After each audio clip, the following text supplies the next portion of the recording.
The woman has been involved with special education for many years and joined Keller Law as an intern during law school. And since graduating from Quinnipiac University School of Law, has been representing families in a range of special education matters.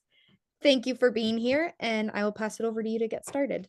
Thanks, Megan. I appreciate the introduction, and I'm happy to be here today.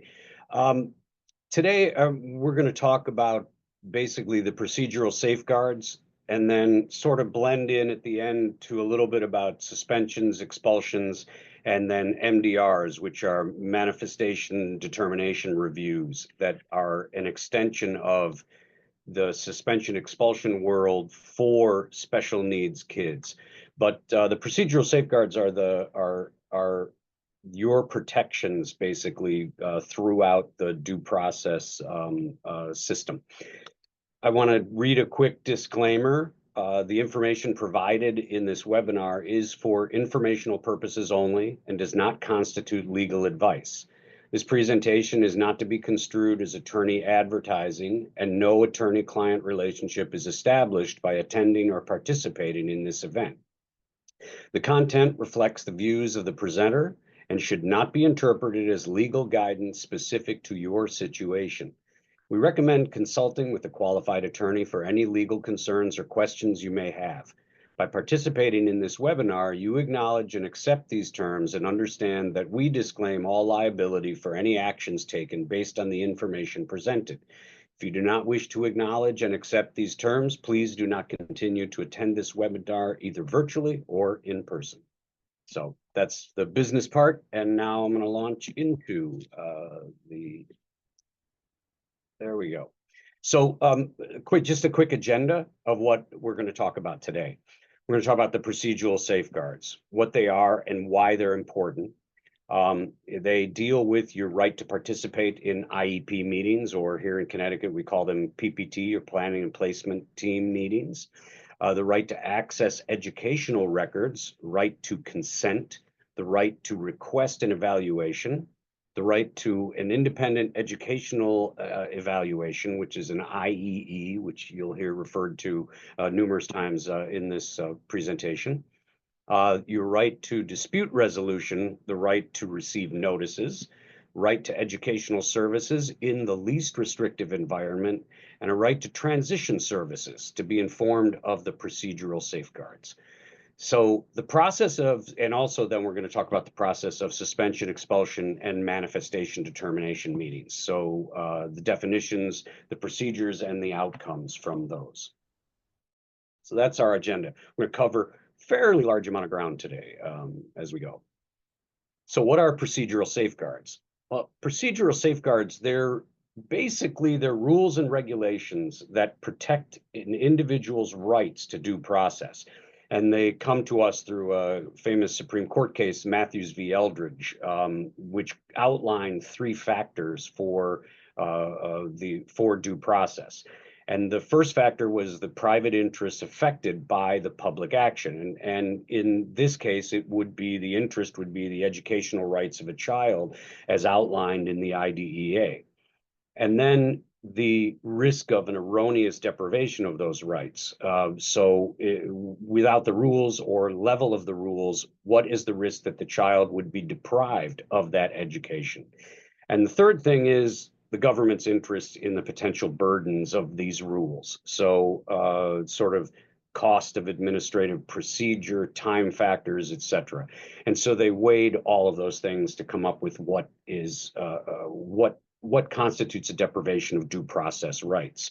So for IDEA, which is the Individual with Disabilities in Education Act, we have procedural safeguards that are actually outlined in the IDEA. So when you walk into a PPT meeting, you're going to get that. They're going to say, have you received your procedural safeguards, which they have to do once a year, always give you an opportunity to review them, give you an opportunity to look at them. So again, what are educational procedural safeguards? And these procedural safeguards in special education, they're the legal protections that are designed to ensure that students with disabilities and their families, that you're treated fairly, you have access to appropriate educational services, And these safeguards are part of the IDEA, as I said before, and they include several key components. So there are safeguards that protect the rights of students and parents that ensure transparency and accountability in this process. And as I said earlier, schools must provide parents with notice of these rights, including information about the process for resolving a dispute. The safeguards help ensure the parents are informed, they're involved, they promote a collaborative approach to the meeting the needs of the student with disabilities.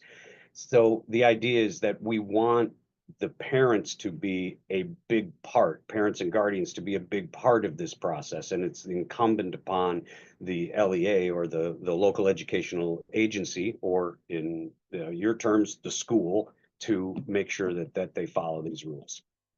So the parental rights, there's 10 rights that are outlined in that big book that you get handed, the procedural safeguards. The right to participate in the IEP meetings, and that is absolutely true. In a PPT meeting, parents have a right to participate, and they should be able to meaningfully and actively participate. So it means you have a right to get all of those records, to have those evaluations, progress reports, everything in a timely manner before the meeting, so that you can be prepared in the meeting and actually be able to participate.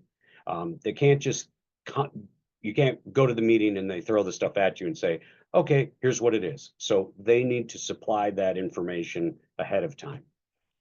You have a right to access all educational records, and so you can make a request and you can get all of your child's records at any time, and you have a right as a parent to review those records at any time.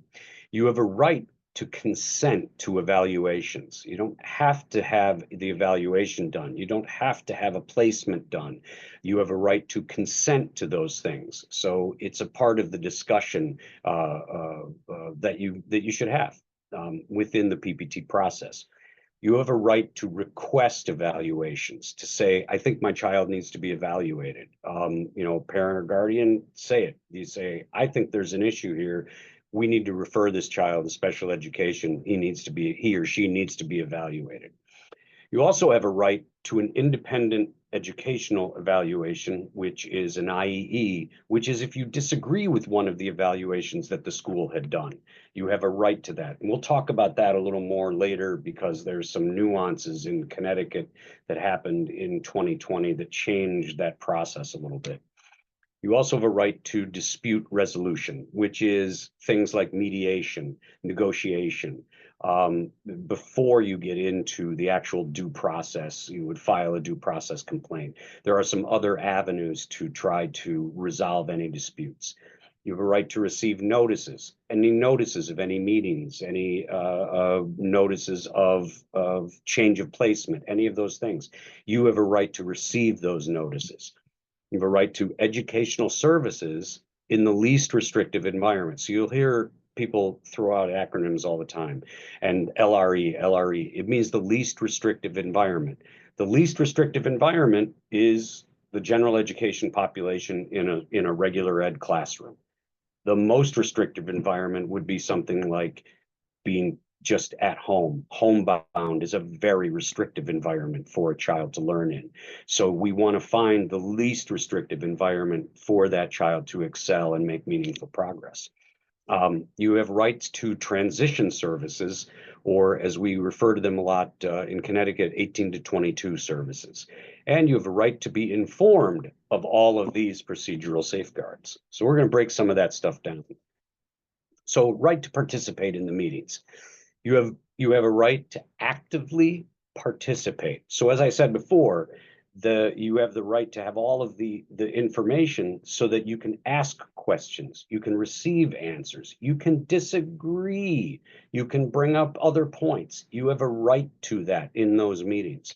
Schools got to invite parents and notify them in advance, the date, the time, the location of the meeting. They can't call you up the night before and say, oh, we're having a PPT for your child tomorrow. They cannot do that. They have to give you time to prepare. You also have a right to bring anybody anyone who has knowledge of the child to support you during the meeting. You can bring a friend of yours, you can bring a colleague, you can bring an attorney, you can bring an advocate. You have a right to bring those people to that meeting to participate as well. We always like to say that, you're mama bear and papa bear in the room, and sometimes you're not hearing everything in the same way that somebody who doesn't have quite the same level of interest as a parent or guardian would. And so sometimes it's good to have another person there that you can bounce things off of, or that can speak up like an advocate. If you can't attend the meeting, the school's got to offer an alternative way for you to participate. So they've got to let you call into the meeting. They've got to, now in the day of video conferencing, I actually do a lot of PPT meetings just this way in this environment now. It allows us to be, I think, a little more flexible, utilize technology. I personally prefer to actually be in the room when I can, but if I can't, it's good to be to at least have the ability to participate through the virtual environment. So a right to inspect the educational records. So the Family Educational Right to Privacy Act, or FERPA, FERPA, allows you to write a letter to the school and say, I request my child's educational records. And that right is, you have the right to inspect, review, and request copies of all the child's records. And you have a right to look at that stuff. And the school has got to produce them for you. That's the law. The IDEA says, or the FERPA says, they have 45 days to comply with that request. In Connecticut, the records must be inspectable in 10 school days from the request, and that's school days. So holidays exempted at that point. There are many nuances to how we count days in special education. Sometimes it's business days, sometimes it's business days with holidays, sometimes it's school days. You have to look at the statute and figure out which one it is. And it is, even as long as I've been doing this, it's still confusing to me. So I can imagine how confusing it can be. If you feel that any of the records are incorrect as a parent, you have a right to request that corrections are made, or you can file a complaint through FERPA, and there you can have a hearing and you can actually have those records changed through the hearing process. But you have a right to inspect those records before you find out if anything's wrong. You need to look at them. So it's important to get your child's records. So the right to consent. The school must obtain informed written consent, and they've got to do this before they do an initial evaluation or any reevaluation or assessment of the child. You have to consent before providing special education services. So if your child is eligible for special education, you must consent to allow the school to give them those services. Any significant changes, so a change in placement of some kind, a change in programming that is considered significant, you would consent to that, and they must give you a consent form. You can refuse to consent. You can revoke your consent at any time. We've had clients who have taken their child out of special education and said, we don't want this anymore, or didn't sign consent to be in special education after going through the process. You have every right to do all of that. And at that point, the child would not receive special education services. So the right to request evaluations. You can request comprehensive evaluations if you suspect your child has a disability. You request the evaluations, and then the school has to respond in writing within a reasonable time. Now, it can vary from state. Typically, it's anywhere from 15 to 60 days that the school has to respond to the request. If a school refuses the request, they must provide what's called prior written notice, and it must explain why they are refusing that request. And at that point, you have the right to then file a due process complaint and move it forward through the administrative law track. You have a right to an independent educational evaluation. So that's what we said it before. This is an acronym-based area, and they call this the IEE, Independent Educational Evaluation. So if you as a parent or guardian disagree with an evaluation that the school has done, you can request that IEE at public expense. So we'll use the example of a psychological evaluation. School does a psychological evaluation on your child. You don't agree with that. You can say, we don't agree, we want an outside evaluation done. And at that point, the school can say, okay, we'll have it done. And you have to give your reasons for why you disagree. It can't just be, I disagree with that. It needs to be, you need to outline the reasoning. And then the school can either approve the request, and then you find and what you want to look for is a mutually agreeable evaluator, and they can, and then the school would pay for it, or it would be paid for at public expense. If the school refuses, then they then have to initiate a due process hearing, and they have to prove their reason for refusing. Sometimes it goes to hearing, sometimes it doesn't. It all depends. Sometimes a parent or guardian will pull their request when the school says they refuse, and they have to do a due process to support that. You can also, as a parent or guardian, you can go out and get an independent educational evaluation on your own. And we've had clients that have done that. They've gone out, gotten it, and then we've used it in the PPT, in the part of the IEP process, as a part of the evaluation to possibly change a placement, to possibly change programming for a child. So an IE does not have to necessarily be public expense. And if you feel strongly that your child needs that evaluation and you have the resources, then you can do that if the school has refused that process. In 2020, there was a case that changed the IE process a little bit. So in special education, every 3 years, the IDEA says every 3 years, you do a review of the child's eligibility for special education. And so they do a series of evaluations during that triennial review. And then you come to the triennial PPT and you meet and you review those evaluations, and then you determine the child's eligibility. In 2020, there was a case called DSV Trumbull, and was in the Second Circuit, and it was a family brought an action against the school and said, because of a functional behavioral assessment that was done in between the triennials, and they didn't agree with the FBA, they brought the suit, and the court said they brought the suit and they tried to basically get the child reevaluated all the way across the board, all the different evaluations. And the court said, you can't do that. You can only do, the suit can only be about that assessment, and that assessment, disagreeing with that assessment, you can't just disagree with an assessment that was done between triennials. It has to be an assessment, an evaluation that was done in the triennial that the disagreement was.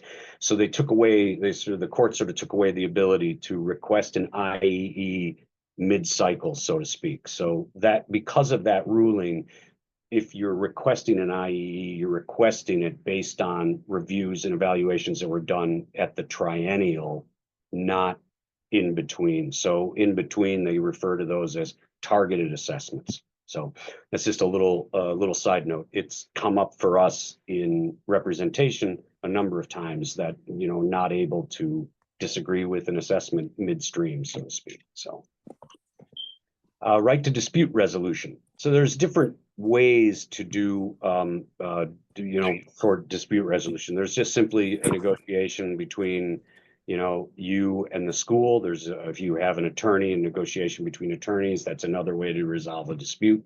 There's mediation, which is a voluntary process where a neutral third party steps in, and you talk to that neutral third party, they talk to the school, and you attempt to find a collaboration and consensus on a resolution to whatever the dispute is. You can file a state complaint. You can file, any parent or guardian can file a state complaint with the educational agency if you believe that the IDEA violations have occurred. There's a form. You can go on the State Department of Education's website and you can get the form, fill it out, and you can file a state complaint. You can file for a due process hearing, which is a more formal legal process where there's an impartial hearing officer, and that hearing officer hears evidence and then makes a decision. It's based on administrative law. It's kind of like a mini trial, if you want to use a sort of an analogy. It's very much like a trial. There would be a court reporter. It's on the record. And there's an impartial hearing officer that is appointed by the state to hear that case. Stay put, which is an important part of any dispute. Stay put provision is a provision that while a dispute is going on, the child would remain in their current educational placement until the parents and school agree otherwise. So if the dispute is about the child's placement, the child would stay in the last IEP placement they have been in while the dispute is going on. So it's colloquially referred to as the stay put provision. So they stay put while the proceeding is happening. And that's part of the due process hearing. Right to receive notices. School must provide notice. And one of the big notices that they provide is what's called prior written notice. Before they make any changes, before they refuse a change, before they accept a child into special education, they have to give you prior written notice of that child's evaluation, placement, or any services. And the notice has to include the action that's proposed, reasoning for it, what they used as evidence to make that decision, and the parent's right and options under the procedural safeguards. And that's what prior written notice has to contain. It also, and this is important, it must be written in a language understandable to parents. So if a parent or guardian, if English is not their first language, then it needs to be translated into the language that they understand. And that's an important point. Parents and guardians have a right to participate, and the right to participate also means that they have to be able to understand literally it is in a language understandable to parents or guardians is how it's worded. So you have a right to have those things translated into your native tongue, if that's the only language you speak, or if it's the language that you most understand. That's important. This is the right to educational services in least restrictive environment, which is the LRE. So schools have to place a student with disabilities into the least restrictive environment that is appropriate to meet their unique needs. So the LRI means that students should be educated with non-disabled peers as much as possible. We want that child to be in a situation where they're able to generalize and learn with their non-disabled peers. And it's important that they do that as much as possible.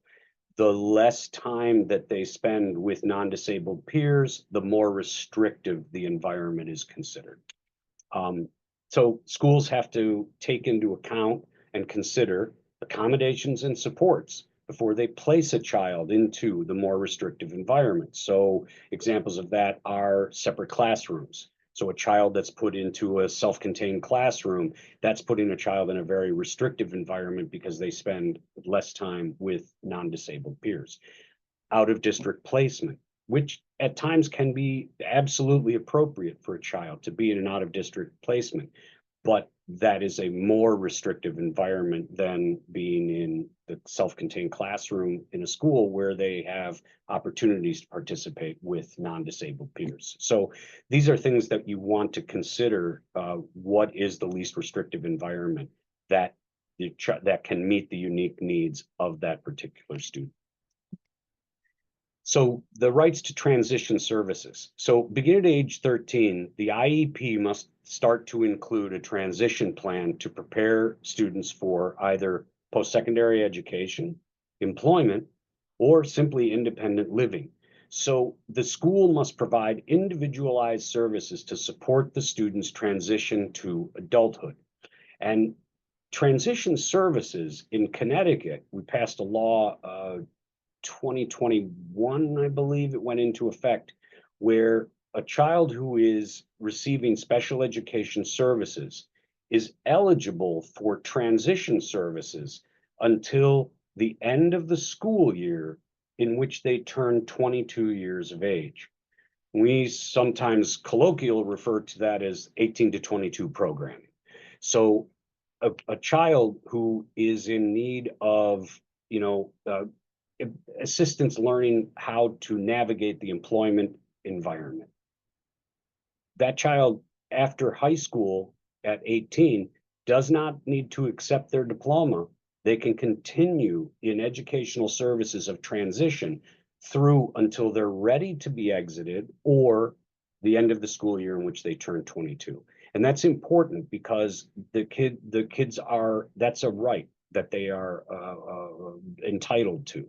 And we want to make sure that a child is prepared. He's ready to meet the needs, that they're ready to meet the needs and demands that will come to them as they move into adulthood.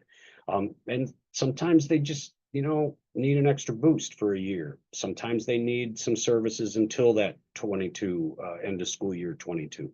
So it's something that is available to kids, and we want to make sure that they get the things that are available to them to make them successful in the world. And of course, right to be informed of the procedural safeguards. So all these procedural safeguards that I just talked about, you have a right to be informed of them. You need to get them at least once a year. You need to get them when an initial evaluation is requested, so that you know what those are. If a due process complaint is filed, they need to give you the procedural safeguards. So you needs to be noticed. And upon request, the school needs to give them to you. It must explain the parental rights under IDA in a clear and understandable language. And there's actually a procedural safeguards document that's on the State Board of Education website, and it's fabulous. And it's usually that's the same one that the schools hand out at every PPT meeting for you. So what these rights do is they empower parents and guardians to advocate for their children, and to ensure that you're receiving the kiddo is receiving the educational services they need. It allows you to be informed, involved, and it's crucial for navigating the special education process effectively. So if you ever have specific questions or concerns, reach out to your school special education coordinator. I mean, they can, maybe give you some more tailored guidance in this area. But you have to think of educational service also, and we always refer to it as the three-legged stool of education. So there's academics, there's behavior, and then there's social emotional. And those three things together create what we call the educational platform. And for a child to access that education, all three of those things, which are then related services, which are behavioral services, as well as academic support. So all of those things, accommodations, changes to the IEP, modifications, all of those things together create what is that educational service. And the school, go to the school, ask them questions, ask questions at the PPTs. It's very important. So I'm going to jump into a little bit about suspension, expulsion of special education kiddos and the manifestation determination review. So in Connecticut, the process for suspension and expulsion is guided by statute, and it's guided by school board policy. So if a child is on an IEP, then the PPT has to actually determine if the offense is a manifestation of their disability. And a manifestation determination meetings are governed by state laws and the Individuals with Disabilities in Education Act. So first off, we're going to talk about suspension. Suspension is a child being removed from the educational environment for less than 10 days, 10 days or less. There are two. There's in-school suspension, which is an exclusion from the regular classroom, and activities for no more than 10 consecutive days of school without exclusion from the school. That would be an in-school suspension. Out of school suspension is an exclusion from school privileges and school for more than 10 consecutive days, school days, no more than 10 consecutive days. And this gets aggregated. Days of suspension add up, and then there's a tipping point where a formal hearing has to be engaged in. So, suspension. Grounds for suspension. A student can get suspended for a myriad of reasons. It's a conduct that they consider to violate a publicized policy of the board. Serious, it's referred to in the statutes as a serious disruption of the educational process or an endangerment of person or property. Notification. Child must be notified, and you must be notified as a parent or guardian. Before a suspension, student has to be informed of the process and given an opportunity to explain their side of the story. And that's due process. There's a famous case, Goss v. Lopez, which was decided by the Supreme Court in 1975. And that case determined what is due process for suspension or an expulsion. And so they define it as anything more than 10 days in 10 consecutive days is considered an expulsion at that point, and a child would need a formal hearing. A suspension is less than 10 days, and the suspension needs to, the due process simply means an informal hearing. And an informal hearing can simply be, did you do that? Yes, I did. Okay, you're out. That is giving a child the chance to be heard. It's a simple informal process through an official of the school, a teacher, a principal, and the child. The parents then have to be notified within 5 days, told what had happened, and of the suspension. But that's considered an informal hearing, and that comes to us from the Goss v. Lopez case. Durations. Suspensions are limited to less than 10 consecutive school days. If a student is suspended more than 10 times or an aggregate of 50 days in a given school year, then a formal hearing is required, because then that would tip it into the realm of expulsion, because you're depriving that child of the educational process for that period of time. Then a formal hearing would have to be initiated and then supported as to why that child warranted that amount of time. Educational services during a suspension. Out of school, the school should provide some assignments or some sort of alternative educational opportunity so that the student remains engaged in learning while they're suspended. If it's an in-school suspension, generally they're doing work in the school. If it's an out-of-school suspension, they should be providing work for the child to do, and that's in the statutes. Expulsion. And the definition of an expulsion is exclusion from school for more than 10 consecutive school days. Again, grounds for expulsions are a student is going to be expelled when they violate a publicized policy of the board that is, it's got to be seriously disruptive of the educational process or endangers persons or property. And if it involves weapons, if it involves drugs, they're usually zero tolerance moments, and we go into the expulsion process. An expulsion requires a formal hearing. The local or regional board of education, they'll conduct a hearing, and it can be in front of a panel, a tribunal of the school board. Most larger districts, they employ a hearing officer, an independent hearing officer who hears expulsion proceedings. And both are valid within the statutory realm. Students and their parents have got to be notified of the hearing, and they have a right to be represented, present evidence, and cross-examine witnesses. So within the hearing, parents or guardians, you can actually postpone a hearing for 1 week to obtain counsel. So you'll be given notice, the hearing's in 5 days. You can postpone that hearing for another week to obtain counsel and gather evidence and be able to have your child represented in that moment.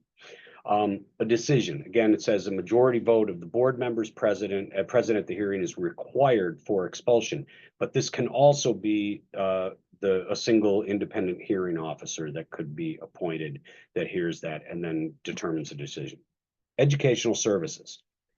So a student with disabilities, even if they're expelled, the school district has to continue to provide their educational related services to enable the student to participate in the gen ed curriculum and progress towards meeting their IEP goals. So a special needs child who is expelled for reasons that do not have to do with their, which if it was determined that it was not a manifestation of their disability, they still have to be provided with services from the special education side of their IEP.